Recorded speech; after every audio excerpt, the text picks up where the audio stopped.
Hello guys, আসসালামু আলাইকুম। কেমন আছেন আপনারা? আশা করি অনেক ভালো আছেন। আলহামদুলিল্লাহ, আমি অনেক ভালো আছি। আপনারা হয়তো ভাবছেন বিগত কয়দিন আমি কেন ভিডিও দেইনি। ভাই, মানুষের জীবন সমান্তরাল রেখায় কখনোই চলে না।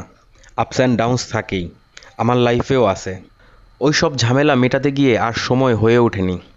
তবে আমি আপনাদের অনেক মিস করছি। এখন থেকে চেষ্টা করব নিয়মিত ভিডিও দেওয়ার। চলেন চলে যাই আজকের ভিডিওতে। আজ মে মাসের ৯ তারিখ, রোজ বৃহস্পতিবার। সময় এখন দুপুর ১২টা। আমার ভিডিওটা শুরু হচ্ছে টং মার্কেট এলাকা থেকে, ধোলাইখাল। এই মার্কেটে আপনার দেখবেন সবসময় ছোট ছোট দোকান, কিন্তু এই দোকানগুলো কিন্তু আসলে ছোট না। এদের যে গোডাউন থাকে সেগুলো বিশাল বড়। এখানে মোটর সাইকেল থেকে শুরু করে এরোপ্লেনের পার্টসও পাওয়া যায়। আমার প্রথম রিকোয়েস্ট আসে পাঠাও অ্যাপে। ধোলাইখাল থেকে প্যাসেঞ্জারকে নিয়ে যেতে হবে আদ্দিন হসপিটাল মগবাজারে। যে ভাইয়া রিকোয়েস্ট দিছে উনি যাবে না, উনি আরেকজনের জন্য রিকোয়েস্ট দিছিল। তাকে পিক করলাম, আমরা রওনা দিয়ে দিই। রাস্তায় প্রচুর জ্যাম ছিল যেহেতু আজকে বৃহস্পতিবার। পল্টনের ওখানে যে আমরা প্রায় ২০ মিনিট জ্যামের মধ্যে বসেছিলাম। আমাদের টোটাল সময় লাগে ৪০ মিনিট। দূরত্ব ছিল ৫.৬ কিলোমিটার। ভাড়া উঠে ১৩৬ টাকা। পাঠাও কমিশন যায় ২২ টাকা। আর আমার থাকলো ১১৫ টাকা। পার কিলোমিটার পাই ২০ টাকা করে। এই ভাইয়াকে নামানোর পর সাথে সাথে এক ভদ্রলোক আমাকে জিজ্ঞেস করে যে ওয়্যারলেস যাব নাকি। আমি তখন বললাম হ্যাঁ যাব। উনি বলল ভাড়া কত? আমি বললাম ১০০ টাকা। এই যে আমি কন্ট্রাক্টে কেন যে খ্যাপ মারি না, এটার কারণ হলো এইটাই, আমি ভাড়া ঠিক মতো বলতে পারি না। কোনো জায়গার কত দূরত্ব হবে সেটা আমি অনুমান করতে পারি না, এবং সেই অনুযায়ী ভাড়া আমি ঠিক মতো বলতে পারি না। আজকে এরপরে আমি আরও ২টা কন্ট্রাক্টের ট্রিপ মারছি, এবং প্রতিটার মধ্যেই মনে হয় আমার লস হয়েছে। আপনারা যারা এই ভিডিওটা দেখতেছেন এদের মধ্যে অনেকেই আছেন আমার মতো রাইড শেয়ার করেন। তারা একটু আমাকে বলবেন যে আমি মগবাজার থেকে ওয়্যারলেস তিতুমির কলেজ পর্যন্ত ১০০ টাকায় গেছি, এতে আমার কতটা লাভ হয়েছে বা আনুমানিক ভাড়াটা হওয়া কত উচিত ছিল। ওই আঙ্কেলকে যখন ড্রপ করি তখন ঘুরিতে বাজে ১টা ১৫। আমাদের সময় লাগছিল ২০ মিনিট। দূরত্ব ছিল ৪.৬ কিলোমিটার। ভাড়া চাইছিলাম আমি ১০০ টাকা। পার কিলোমিটার পড়লো ২১ টাকা ৭০ পয়সা করে। এরপর আমি বৈশাখী টেলিভিশন অফিসের সামনে যেয়ে দাঁড়াই। ওখানে এক কাপ চা খাই আর একটা রিক্সাওয়ালা মামার সাথে গল্প করতেছিলাম। ওই সময় আমি ইনড্রাইভে একটা রিকোয়েস্ট পাই। বৈশাখী টেলিভিশনের সামনে থেকে এক ভাইয়াকে নিয়ে যেতে হবে মিরপুর ডিওএইচএস। ওই ভাইয়ারে পিক করি। আমাদের সময় লাগছিল ৩০ মিনিট। দূরত্ব ছিল ১০.৭ কিলোমিটার। ভাড়া উঠে ১৫০ টাকা। পার কিলোমিটার পাই ১৪ টাকা ৫০ পয়সা করে। আর ইনড্রাইভে দেখাচ্ছিল দূরত্ব ৭ কিলোমিটার। ওই ভাইয়াকে নামিয়ে দিয়ে আমি মহাখালী ডিওএইচএসের মুখে যেয়ে দাঁড়াই। ওখানে দাঁড়ানোর ৫ মিনিটের মধ্যে এক ভাইয়া আমাকে এসে জিজ্ঞেস করে উনি বাড়িধারা যাবে এবং যাওয়ার পর আবার ফেরত আসবে একটা পার্সেল নিয়ে, আমি কত টাকা নিব। আমি বললাম ভাই আপনি নর্মালি কত টাকা দিয়ে যান? উনি বলল ২২০ টাকা দিব যাওয়া আসা। আমি বললাম চলেন, আমার সাথে ২২০ টাকাই হবে, বসে থেকে তো আর লাভ নাই। এই ভাইয়াকে নিয়ে যেতে যেতে আমি একটা কোশ্চেনের অ্যান্সার দিতে চাই। এক সাবস্ক্রাইবার ভাইয়া আমাকে কোশ্চেন করছেন কোন এলাকা থেকে রাইড শেয়ার করলে বেশি ট্রিপ পাওয়া যায়। ভাই, আপনি যদি অ্যাপে রাইড শেয়ার করেন তাহলে সব এলাকা থেকেই সমান পাওয়া যাবে। শুধু সকালবেলা ৮টা থেকে ১০টা পর্যন্ত রেসিডেন্সিয়াল এলাকাগুলো থেকে বেশি ট্রিপ আসে, এবং বিকেলের দিকে ৩টার পর থেকে অফিস এলাকা থেকে আপনার বেশি ট্রিপ আসবে। তখন দেখবেন পাঠাও অ্যাপে ওই এলাকাগুলোতে লাল লাল দেওয়া আছে, ওই লাল মানে ওখান থেকে বেশি ট্রিপ আসবে এবং ভাড়াও বেশি পাবেন। আর যদি কন্ট্রাক্টে মারেন তাহলে সেটা আপনার উপর ডিপেন্ড করেন। আপনি যে এলাকায় থাকেন ওই এলাকা থেকে শুরু করবেন, তারপর যেখানে যেখানে স্ট্যান্ড থাকে মোটরসাইকেল স্ট্যান্ড ওখানে দাঁড়াবেন, ওখান থেকে আপনার ট্রিপ চলে আসবে। এক ভাইয়া কমেন্ট করছেন আমি আমার বাইক সার্ভিস কোথা থেকে করাই। আমি যেহেতু আমার বাইকটা ব্র্যান্ড নিউ কিনেছিলাম সেহেতু আমি কোম্পানি থেকে 5টা সার্ভিস পেয়েছিলাম। প্রথমে আমি 2টা সার্ভিস তাদের সার্ভিস সেন্টার থেকে করাই, হিরোর সার্ভিস সেন্টার, কিন্তু আমার একদমই পছন্দ হয় নাই। তারা বাইকটা ভালো মতো ধুয়েও দেয় নাই। আর ওখানে পার্টসের দাম অনেক বেশি রাখে তারা।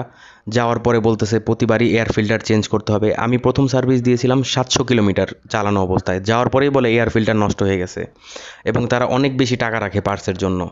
এজন্য আমি আর তাদের কাছে যাই না। এখন আমার বাসার সামনে যে সার্ভিস সেন্টারটা আছে ওটা মেকানিকের দোকান, ওখানে আমি অনেক আগে থেকেই করাই, আমাকে তারা ভালো মতোই চিনে, ওখানেই আমি সার্ভিস করাই এবং করে অনেক শান্তি পাচ্ছি।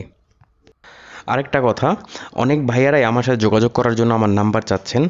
আমার নাম্বারটা আমার ইউটিউব চ্যানেলের ডেসক্রিপশনে দেওয়া আছে, ওখান থেকে নিয়ে আপনারা হোয়াটসঅ্যাপে ভয়েস দিতে পারেন। আর এছাড়াও আমার ফেসবুক পেজের লিঙ্কও দেওয়া আছে, ওখানেও আপনারা মেসেঞ্জারে মেসেজ দিয়ে রাখতে পারেন, আমি অবশ্যই রিপ্লাই দিব। কথা বলতে বলতে আমরা চলে আসলাম এই ভাইয়ারে নিয়ে। এই ভাইয়ারে নিয়ে আমি শুরুতে গেছিলাম বাড়িধারা, আবার ফেরত আসছি। আমাদের সময় লাগছিল প্রায় ৪০ মিনিটের মতো। দূরত্ব ছিল ১২ কিলোমিটারের কিছুটা কম। উনি আমাকে ভাড়া দিয়েছিলেন ২২০ টাকা, আর পার কিলোমিটার পাই আমি ১৭ টাকা ৬০ পয়সা করে। এই ভাইয়ের সাথে আমি পুরো রাস্তায় কথা বলতে বলতে আসি। আর উনি লাস্টে যখন আমরা হ্যান্ডশেক করলাম তারপর উনি আমার জড়ায় ধরলো, উনি আমার বললো আমার কথাগুলো নাকি তার খুব ভাল লাগছে, আর উনি আমার নাম্বারটাও নিয়ে রাখছে, বললো যে ভবিষ্যতে দরকার হলে উনি ফোন দিবে আমাকে। যাকগে এই ভাইয়ারে ড্রপ করে দিয়ে আমি আবার মিরপুর ডিওএইচএসের মুখে যেয়ে দাঁড়াই। একটা কথা তো বলতেই ভুলে গেছিলাম, সকালবেলা যখন বেরোয়ছিলাম তখন আমার মোটর সাইকেলের রিজার্ভে চলে যায় তেল, আমি ভাবতেছিলাম যে কোনো সময় বন্ধ হয়ে যাবে। এখন মিরপুর ডিওএইচএসের সামনে এক চাচা খোলা তেল বিক্রি করে, ওখান থেকে আমি 1 লিটার অকটেন কিনে ভরে নেই এবং ওখান থেকেই আমি আরেকটা কন্ট্রাক্টের ট্রিপ পাই।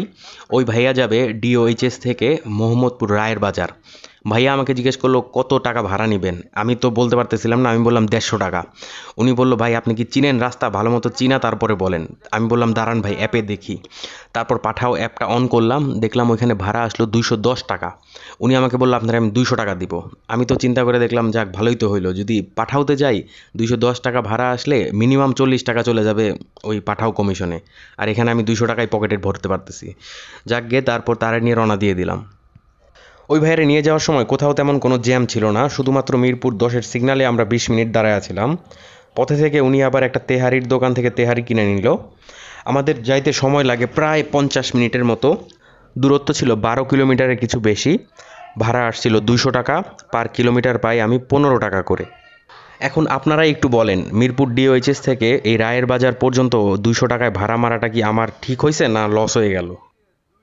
ওই ভাইয়াকে ড্রপ করে আমি যখন বেরোচ্ছিলাম তখনই পাঠাও অ্যাপে আরেকটা রিকোয়েস্ট চলে আসে, শিকদার মেডিকেল থেকে এক ভাইয়াকে নিয়ে যেতে হবে ধানমন্ডি স্টার কাবাবের সামনে। আমার লোকেশন থেকে শিকদার মেডিকেল ছিল প্রায় 1 কিলোমিটারের মতো দূরে। আমি চলে গেলাম শিকদার মেডিকেলে, আর ওই ভাইয়াকে খুঁজে পাচ্ছিলাম না, কারণ শিকদার মেডিকেল আসলেই অনেক বড় আর লোকজনও তেমন নাই। ওই ভাইয়াই আমারে ডাক দিল, তারপর তাকে পিক করলাম।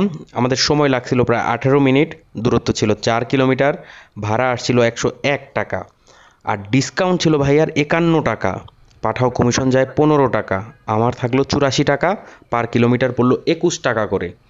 এখন এই যে 51 টাকা ডিসকাউন্ট মানে 50% ডিসকাউন্ট শুধুমাত্র পাঠাওতে যারা চাকরি করে তারাই পাওয়ার কথা।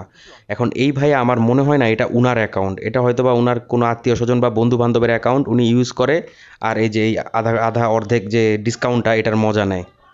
ওই ভাইয়া আমারে 60 টাকা দিছিল, আমি তারে 5 টাকা ফেরায় দিই, 55 টাকা রাখছিলাম।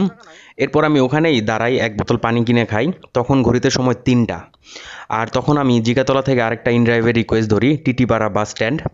ওই ভাইয়াকে পিক করতে আমি জিগাতলা চলে যাই এবং ওই ভাইয়া আসতেও কিছুটা লেট করে।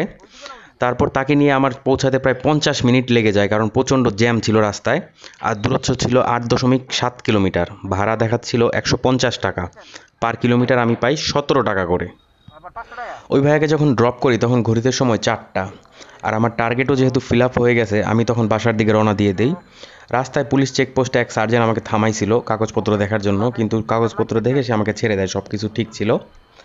আজকে যখন দুপুরবেলা আমি বাসা থেকে বেরোই 12টার দিকে, আমার পকেটে 115 টাকা ছিল, এবং 4টার সময় যখন আমি বাসায় যাচ্ছি তখন 1200-রও কিছু বেশি টাকা নিয়ে বাসায় যাচ্ছি। আমার প্রতিটা ভিডিও শেষেই আমি বলে দিই সবাইকে আমার ইনকাম কত হয় এবং কত টাকা খরচ হয়। এর একটাই কারণ, যাতে আপনারা বুঝতে পারেন যারা নতুন রাইড শেয়ার করতে আসবেন তাদের কী কী সমস্যায় পড়তে হবে, কতখানি লাভ হবে, কতখানি লস হবে, সব কিছু, যাতে সব কিছু জেনে বুঝে এই পথে আসতে পারেন। আশা করি আপনাদের একটু হলেও সুবিধা হচ্ছে আমার ভিডিওগুলো থেকে। চলেন চলে আসি হিসেবে। আজকে 6 ট্রিপে আমার ইনকাম হলো প্রায় 1050 টাকা। অন্যান্য দিন আমি একটা ট্রিপ নামানোর পরে আমি আর ওখানে দাঁড়াই না, আশেপাশে ঘুরতে থাকি ট্রিপের জন্য, কিন্তু আজকে আমি একটুও ঘুরি নাই। যেখানে যাকে নামাইছি ওখানেই ওয়েট করছি এবং ওখান থেকে আমি ট্রিপ পেয়ে গেছি। আমার তেলও বেশি খরচ হয়নি, বড় জোর 1 লিটার। এখন 1 লিটার তেলের টাকা বাদ দেওয়ার পর 4 ঘন্টায় আমার ইনকাম দাঁড়ালো 900 টাকা। সো গাইস, আজকে এখানেই শেষ করছি, দেখা হবে নতুন আরেকটা ভিডিওতে। সবাই ভালো থাকবেন, সুস্থ থাকবেন, আর ভিডিওটা যদি ভালো লাগে তাহলে লাইক করে দিবেন, আর ভালো না লাগলে ডিসলাইক করবেন, আর জানাবেন কমেন্টে কেন ভালো লাগে নাই, আর নতুনরা প্লিজ সাবস্ক্রাইব করে দিবেন। সবাইকে অসংখ্য ধন্যবাদ।